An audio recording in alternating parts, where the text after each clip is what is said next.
how many years on public television you hear me talking all the time about the Napa Valley and all the time about gray salt, and you say, where does all these ideas come from? Holly, a dear, dear friend of mine, has done both things. Introduced Napa Valley from top to bottom to me as a chef and as a friend, and was the first person to bring me a little taste of gray salt to say, Michael, wait until you taste this, it will blow your mind.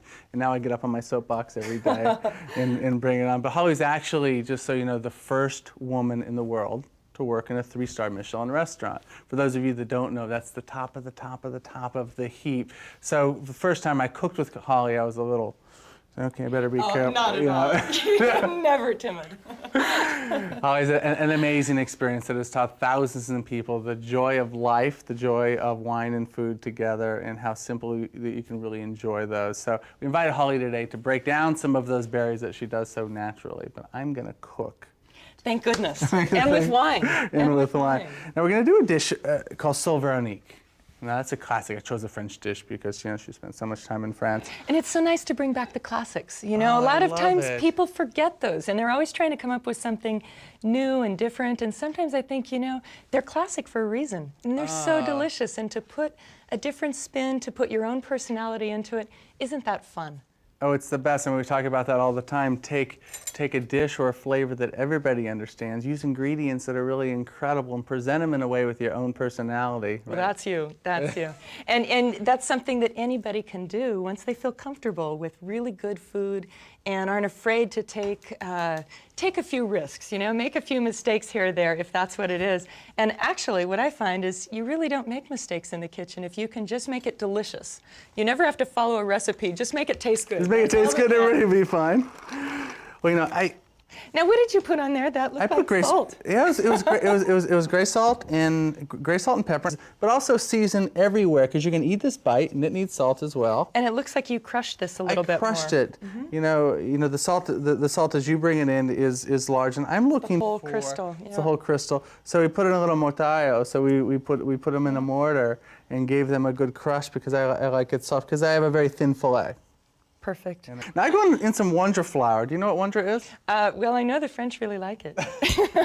We're laughing about this. Wonder is a gravy flour. It's a normal, basic. It's the white bread of flours. It's wondrous. It's wondrous. It's almost like corn flour. It's a very hard flour, very fine sifted, so it's going to be delicious. Now, because we're talking about food and wine together, there are a couple of different ways. This dish is very simple. We're going to saute the fish, and we're going to make a sauce out of grapes and shallots and a white wine with a little bit of butter. But where could I either bring the dish toward the wine or the wine to the dish? I think that with the olive oil and the butter that you're using, maybe something light, like a Sauvignon Blanc, might be a little bit better flavor component. There's also Pinot Grigio, which is even fruitier and more floral, which, you know, is kind of spring. I see all of these vines that are just starting to leaf out, and so I think a little bit more of spring, and this is the most floral, even though it's still very dry. And then Chardonnay. Let's say I was in the mood for Chardonnay. I had Chardonnay in my fridge, and I didn't have a Pinot Grigio and a Sauvignon Blanc. Yeah. Should I run out and get a bottle of Sauvignon Blanc, or should I figure out how to cook my dish to go toward the Chardonnay? I would go with the Chardonnay. Yeah. So what would you do if you were cooking this dish and you were trying to bring it toward the Chardonnay a little bit more? First of all, I think I have to have you taste this because I don't know if you. I always think it's important to have a new taste of the wine and see how it's tasting today. Have a fresh. Now this is the one that was open. This is the one that was open. Mm-hmm. I might have to join you on this.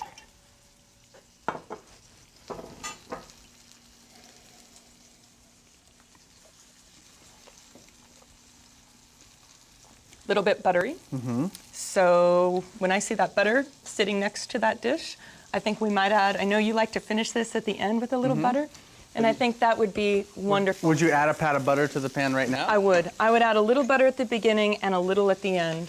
Which I love, by the way. I love the combination of olive oil and butter because I'd actually baste them together. Now, when I put this fish in the pan, I put the presentation side down first. You can see that there's a little vein right there. That's the skin side. That's where the skin was. I'm not going to serve this on the skin side. The prettiest side you want to put down in the pan first. Now, what about caramelization? Do I want this to be light brown, medium brown, pale? I would say make it a little bit toasty because I taste a little bit of oak in this wine, and so I think some of that caramelization, some of the toastiness that is in the wine, we can kind of mimic in the food. So by getting a little bit of that toastiness, I'd say get it a little bit brown. I know classically true Veronique is white, white, white.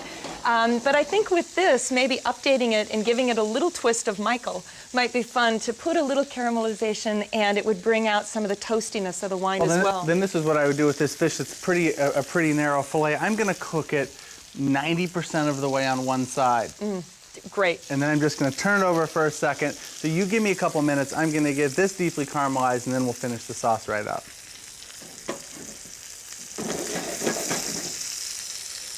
Okay, there's a couple things that I'm looking for here. One, I'm looking to see them kind of brown around the edges. That will tell me, just like if you take a peek underneath, you'll see that it's getting nicely caramelized without breaking the fish. And two, you can see that my fish is beginning to get opaque, so I'm 95% cooked. Now when you turn a fish, there's a trick to this, all right? A very simple trick. Don't break it, is my trick. Don't break it on national TV. Now I tend to want to turn the oil away from me. And I have a pan that's big enough, Now see, when this happens, like this fillet is about to break, I just break it, who cares? It's just Holly, the first woman to ever work in a 3-star Michelin restaurant, and I'm breaking my fillet. Now I know, Holly, you have... I'm glad you broke it and not me. I have a little bit of oil left, and I don't probably need all of this oil. I'm going to make some go away. And if you can hand me some shallots over there. I love being your prep cook. It's really fun. This is the first. Okay, so some shallots go in. Now, we have Chardonnay. I have a choice of how much I want to cook my shallots. All right, would you cook these lightly, or would you toast them about the same amount? Yeah, definitely. What you're already doing, I'd follow it through all the way, and we're going to have a complement. You know, sometimes with wine and food, you can either complement or contrast or miss altogether. And you've never missed. I don't know that you have. But this is definitely going to be a complimentary dish. See? Compliment. You see, look at the shallots, look at the fish. Perfect. Okay? Beautiful. Now, if you have me some time, go ahead and give a sprinkle. All right. Now what I do is I like the time to cook down in the pan a little bit. Otherwise it gets a little strong and a little... It can take over. Right. Yeah, it's like too much oak in wine. Right. And so we're going to, now I'm going to pull this away because this will flame. So pull your pan away so you don't lose your nice... Well, I need a little shorter hair. So Now, I'm not afraid to use a decent amount of wine. Too much for you? No, perfect. Now, I will go in with my Peltec with my little fish spatula here, and I'll get every little bit of spice. Now, a lot of people would strain this out. You could strain this sauce if you'd like. I'm Italian, cooking a French dish. We're going to leave it a little ruspicella. But now... So here's the butter for the Chardonnay, which is going to be beautiful. This is going to help. Now, we say to finish the sauce with whole butter. The audio guys love that when I go like that. So we're gonna just swirl this butter in. Grapes are gonna go in right there. Now I could like to leave the grapes a little bit cool, and not really cooked out. Too How hot, is it best for the wine?